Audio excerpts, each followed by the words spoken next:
Hi, I'm here to talk to you about inflating and deflating your paddleboard, how to know what PSI to put your paddleboard at, and how to determine the correct attachment piece if you're going from a manual pump to an electric pump.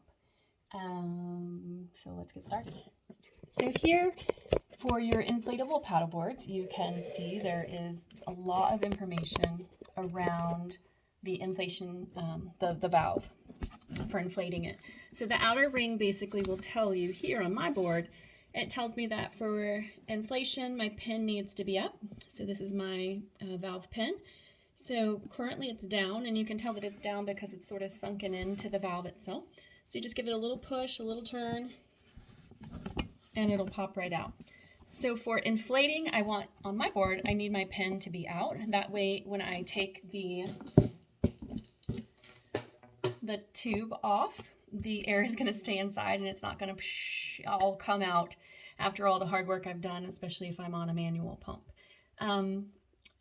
If I want to deflate that, whether I'm going to use the pump or just allow the air to slowly seep out, roll it on up, I need the pin to be down. So I'm going to do a little push in here. Again, that little turn. Now my pin is locked down, so all the air is now, I don't know if you can hear that, is now going to come out of the board, whether I roll it up, stick on my pump again to suck all the air out. And the time that I would want to use the pump for assistance in deflation is if I really wanted to compress that board down because I'm trying to put it into the tight waterproof bag, or if I want to compress it down for packing when I'm taking it for traveling. The next part we'll talk about is the minimum and the maximum PSI for the manufacturer for this particular board. Different manufacturers and different boards within a manufacturer will have different minimum or maximums. So you can see mine again. My minimum is 10 and my maximum is 15. I typically paddle at the max 15. The only time I go lower is on a really hot day where I'm not going to be in the water, or the water is almost just as warm as the ambient air outside. Obviously, when, just like the tires in your car, the air inside is going to heat up, causing the board to expand. And depending on the manufacturer and what their specs are, you can end up basically popping the seam on the paddleboard if there's too much expansion due to overinflation and heat expansion. So you really just have to get to know your board, get to know how it feels up to the maximum PSI level, how it handles in the weather, and basically according to your body height, weight as well. The more inflated your board is within the parameters of the manufacturer, the more weight, the better weight distribution, the better it will, the buoyancy and how it will float and skim across the water. If you have it too low for your height, for your weight, for the manufacturer, you'll create that like banana boat effect, and so you will be like boop boop boop. I mean, you're really going to be fighting against the water. But if you have a nice flat board, you're just going to skim across the water. It allows the board to perform at its best capability. So like I said, especially in winter, I keep it at the full PSI. In the summer, I play around between, I play around between 13 to 15 PSI, depending on the water, the air temperature, the sun, exposure, and then the type of water that I'm going to be on, river or lake. But that's just good information to know. The other thing about this as well too, a lot of people do store their paddleboard, especially over the summer, because they don't want to have to inflate it and deflate it so much. They'll leave it inflated. And even though you're giving it a good squeeze, just like your tires, and even more easily than your tires, you're going to lose air. So every time you are taking it out, even if you leave it fully inflated, that's totally fine. Just put your, attach it to your pump and make sure that you're still within the parameters of the manufacturer. That way you don't get that banana boat effect and you don't have to fight against your board and the water at the same time, just to make sure that your board is at the best, at its best performance for you, so you can have a good time without having to put out too much extra energy. The other part we'll look at here is the little valve cover attachment.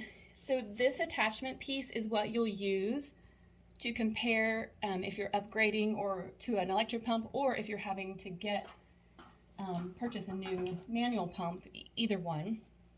You'll just need to compare this to whatever product you're purchasing to make sure that it comes with the right attachment. So for my electric pump, you can see it comes with all these attachments, and this is the one. Sorry, I just lost my light. You can see this is the attachment that matches mine right here. And you can also see that mine comes with this little soft valve. So that's important that the pump that you upgrade or change to also comes with the soft valve. I mean, you could always pull this one off and put it onto there, but you could either lose this one or it might not be the right depth. You can see this one's a little bit deeper than the one that comes with my board. So that's just based on the specs for the pump manufacturer. So make sure it comes with the soft little washers if yours requires a soft washer. You can also see here it's kind of got I don't know if you can, a little bit of a ridge there, and it's to help create the best seal around this outer part of my valve. My friend's paddleboard uses the same attachment, but to inflate her board, we don't need the soft washer. So again, just try not to lose the washer. Most of the electric pumps come with spares, but they're easy to lose. I've lost plenty. Okay, so let's move on to the actual pumps themselves. Oh, yes. Here we've got two little manual pumps here. This comes with my travel board, and then this comes with my other board. So here you can see there's a deflate. Let me do it on this one since the hose is attached. There's an inflate and there's a deflate, and that will determine where you connect the hose, whether you're inflating or deflating the board. The other thing that you'll see on here, and I don't know if you can see it, is this single action, and the other side will say dual action. And what that means is when it's on dual action, excuse me, it's dusty down in my basement.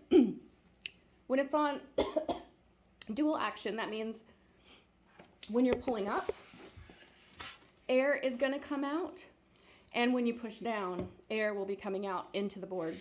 And you'll usually use dual action from the start of inflating your board up until about 8 psi, maybe higher, depending on your pump, depending on your strength that day. Excuse me. And then you've got single action, when you just hook that valve over. And what that means is you're only going to get air distributing out when you push it down.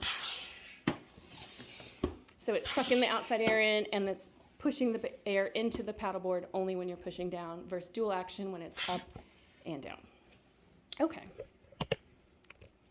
The other thing is here on top, hopefully you can see that okay, where to go, is your gauge, so that you can determine at what PSI you're at. And it's always nice when you first get your electric pump to compare. I mean, I don't know, maybe I'm just weird. I compared my electric pump to my manual pump to make sure that my PSI were within at least half of a PSI or one. I don't know what the measurement is other than the PSI. I just used it to make sure that they were in line with each other, so that I wouldn't run the risk of overinflating or underinflating too, for that matter, because I do not want to banana boat paddle. I think that's really it. So check your valve, the information around your valve. The manufacturer has it there to let you know all the good stuff. compare your little piece here. A lot of people don't realize that they can deflate their board with their manual pumps as well too. And when you're upgrading to an electric pump, try to get one that allows you to select the PSI. That way it'll just stop for you, so you don't have to stand there and watch it the whole time. And that's pretty much it. Yeah, have a good summer.